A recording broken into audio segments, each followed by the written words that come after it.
Hello students, this is N.K. Thukral from Edupedia World.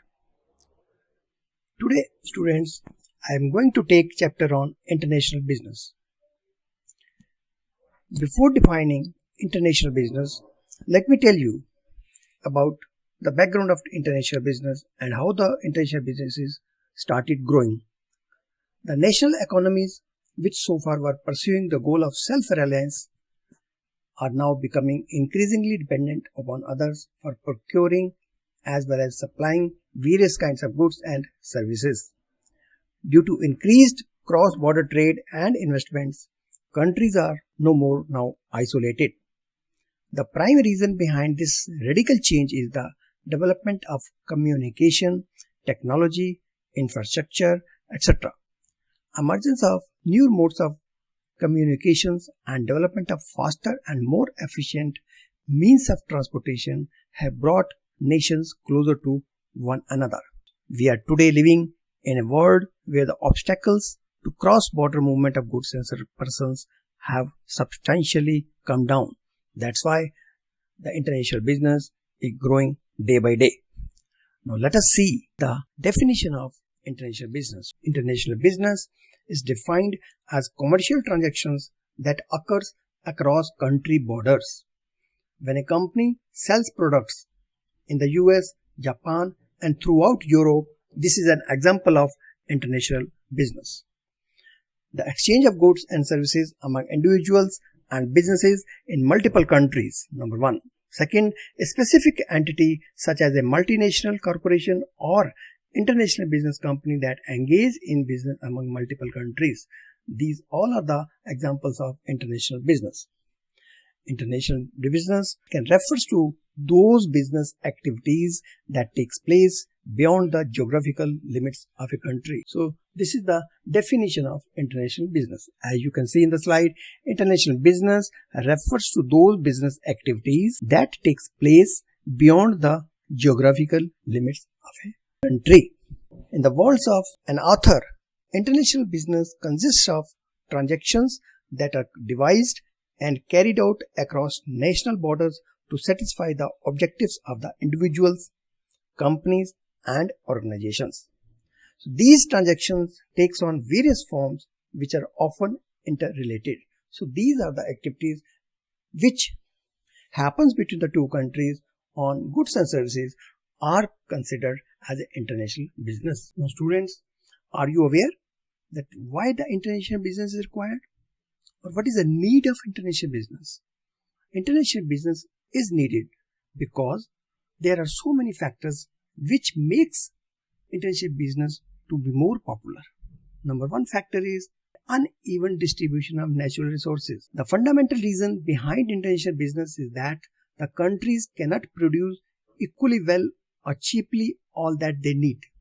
This is because of the unequal distribution of natural resources among them or difference in their productivity levels. So natural resources and the level of productivity differs from one country to another country.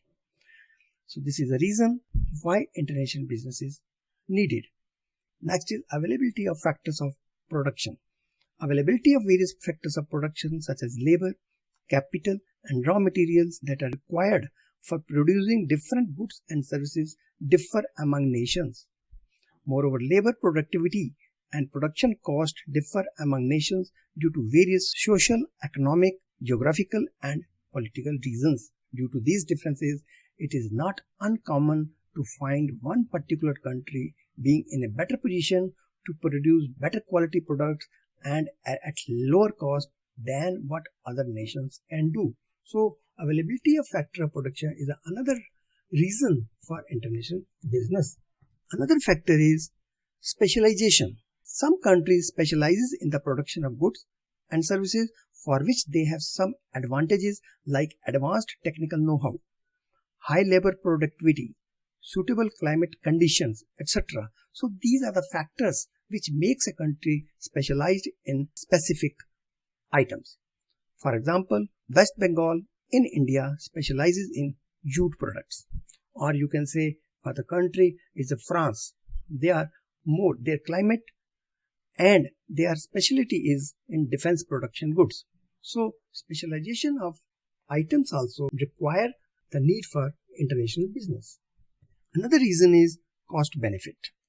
Production costs differ in different countries due to difference in socio-economic, geographical and political conditions also. Some countries are in a better position to produce some goods more economically than other countries.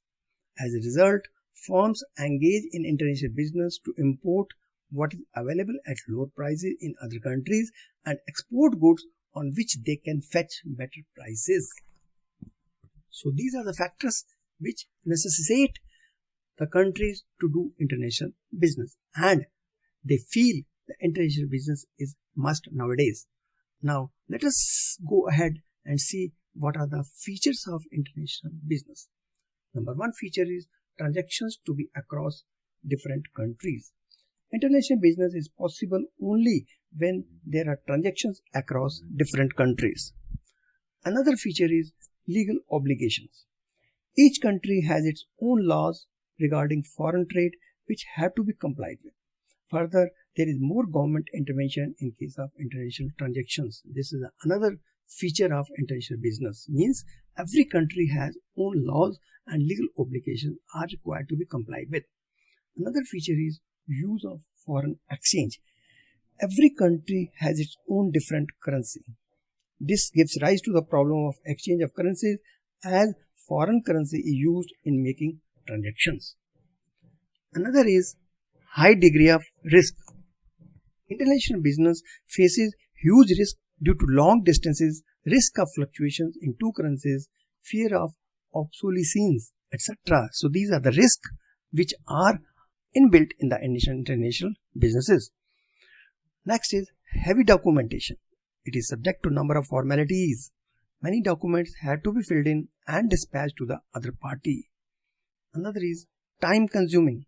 The time gap between sending and receiving of goods and payment is wider as compared to inland trade. Another feature is lack of personal contact. It lacks direct and personal contact between importer and exporter, as the importer and exporter, they are sitting the large distances. Now let us go ahead and see how the domestic business differ from international business. Number one is nationality of buyers and sellers. In case of domestic business, both buyers and sellers belong to the same country. Whereas in case of international business, buyers and sellers come from different countries. Second difference is nationality of other stakeholders. The stakeholders like employees, suppliers, shareholders, etc. belong to one country, which leads to easy decision making process. Whereas in case of international business, the stakeholders belong to different countries, which makes decision making process little bit complex. Another is mobility of factors of production. The degree of mobility of factors of production like labor and capital is relatively more within a country in case of domestic business, whereas the factors are less mobile across nations due to legal restrictions or variations in social and economic environment in case of international business. Another basic point is nature of customers. Customers in case of domestic business are more homogeneous in their taste, preferences, consumption patterns and buying behavior. Whereas in case of international business, customers lack homogeneity due to different languages, preferences or customs in different countries. Another point of difference is business systems. In case of domestic business, they are relatively more homogeneous within a country, whereas in case of international business, they are less homogeneous due to difference in development level, infrastructure facilities and market support services also. Next point is political risk.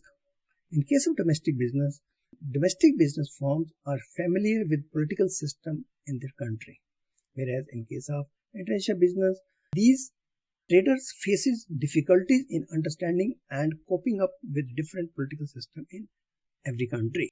Next point is business policies. In case of domestic business, it is subject to rules, laws or taxation policies of a single country. That is, whatever the rules are there, policies are there, in case of domestic country, it is one and all. That is in case of domestic business, whereas it is subject to rules, laws and taxation policies of various countries in case of international business. Another is currency. Currency of domestic country is used in case of domestic business, whereas it involves use of currencies of more than one country in case of international business.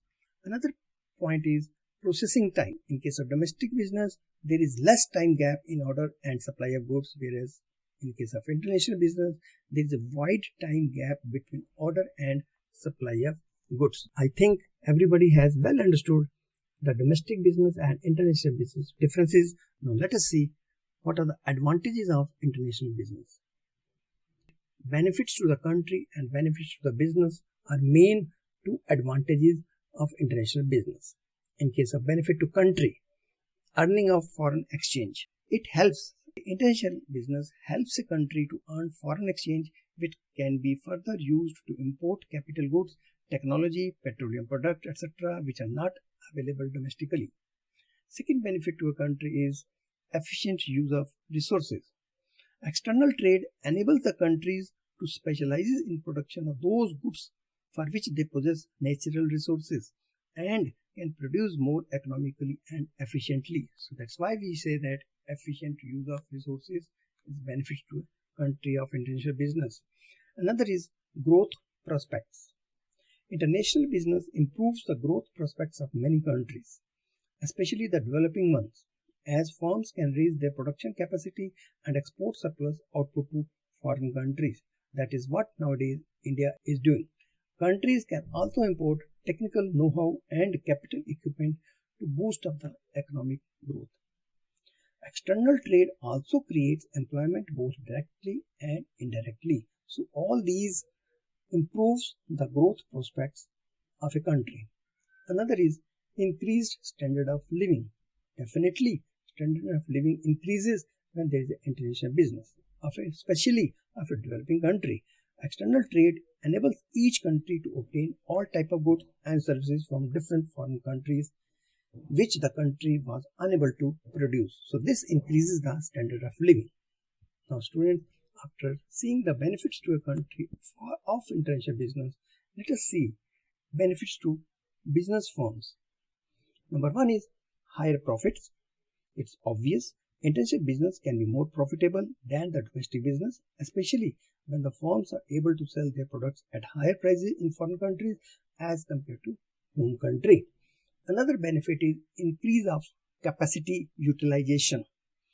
Firms can utilize their surplus production capacity and improve profitability by getting engaged in international businesses. Another is prospects of growth.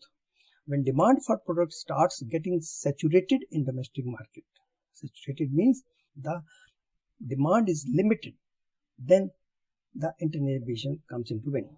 That means it enables the firm to enhance the growth prospects by entering into the overseas market. So that's why we say there is prospects of growth started therein. Next is improved business vision.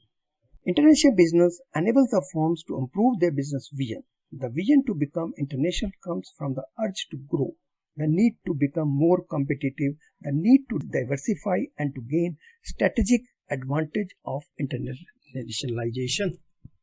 Now students, after seeing the advantages of international businesses to benefit, which benefits to country also as well as business also, let us see what are the limitations, what are the obstacles in international business.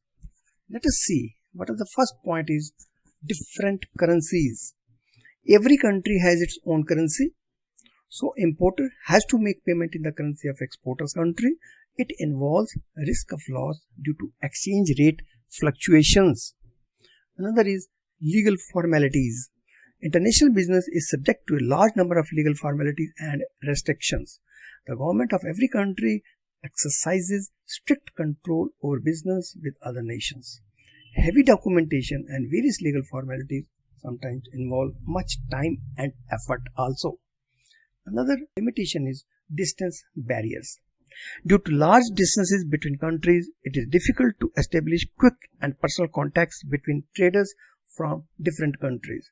It also creates problem of time gap between placement of order and its execution, transportation of goods and greater transit risk.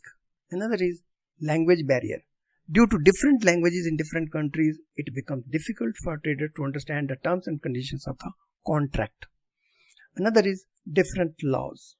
International business transactions are subject to laws and rules and regulations of multiple countries. Another is information gap.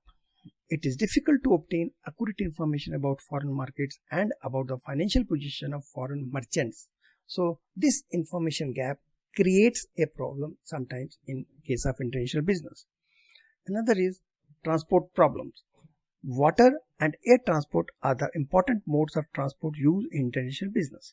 Shipping is less costly but time consuming. On the other hand, airways is faster but the cost involved is very high. So transport problem is another limitation of international business. So this is all for today's class. That means we have covered what is international business, what is the requirement, what is the need of international business, what are its features, advantages, and how it differs from domestic businesses. In the next part, we will see the export trade and what is the process of export trade, how to conduct business, international business outside.